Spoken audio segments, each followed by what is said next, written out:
താൽക്കാലികമായിരിക്കുന്ന വെടിനിർത്തലും ബന്ദിമോചനവും ഉണ്ടാവില്ലെന്ന് ഹമാസ് ആവർത്തിച്ചു.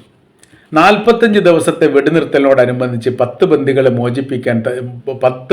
മോചിപ്പിക്കണമെന്ന് ഇസ്രായേൽ പറഞ്ഞതിനോട് പ്രതികരിക്കുകയായിരുന്നു.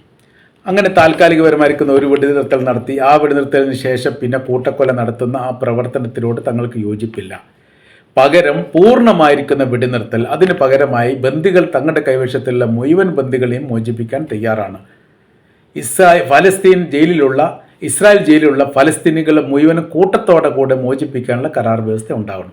അതോടൊപ്പം തന്നെ പൂർണ്ണമായ രീതിയിൽ ഗസയിൽ നിന്നുള്ള പിന്മാറ്റവും ഗസയിലേക്ക് വരുന്ന വാഹനങ്ങൾ തടയുന്ന പ്രവർത്തനത്തിൽ നിന്ന് ഇസ്രായേൽ പിന്തിരിയും വേണം. അന്താരാഷ്ട്ര മേഖലയിലുള്ള ഏറ്റവും പ്രധാന വ്യക്തികളുടെ മധ്യസ്ഥതയിൽ ഈ ചർച്ച ഉണ്ടാവണം എന്നുള്ള തരത്തിലുള്ള നിർദ്ദേശമാണ് ഫലസ്തീൻ്റെ ഭാഗത്തുനിന്ന് ഇപ്പോൾ പുറത്തു വന്നിരിക്കുന്നത്. ഇതോടുകൂടി യഥാർത്ഥത്തിൽ ഇസ്രായേൽ തന്നെ പെട്ടുപോയിരിക്കുകയാണ്. ഈ ഫലസ്തീനുമായിട്ട് ബന്ധപ്പെട്ട യുദ്ധവിരാമം ഉണ്ടാവുകയാണെങ്കിൽ ഇസ്രായേൽ സർക്കാരിൻ്റെ നിലനിൽപ്പ് തന്നെ സാരമായിട്ട് ബാധിക്കുമെന്ന് ഇതിനു മുൻപ് തന്നെ പറയപ്പെട്ടിരുന്നു.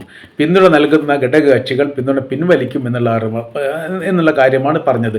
വലതുപക്ഷ തീവ്ര ജൂത വിഭാഗത്തിൻ്റെ പിന്തുണയോടുകൂടിയാണ് ഇസ്രായേലിൻ്റെ പ്രധാനമന്ത്രി നെതന്യാഹു ഇപ്പോൾ ഇസ്രായേൽ ഭരിക്കുന്നത്. അത് താഴെ വീഴാൻ വളരെ സാധ്യത കൂടുതലാണ് എന്നുകൂടി ഇതിനോടനുബന്ധിച്ച് തന്നെ പുറത്തു വന്നിരിക്കുന്ന വിവരമാണ്.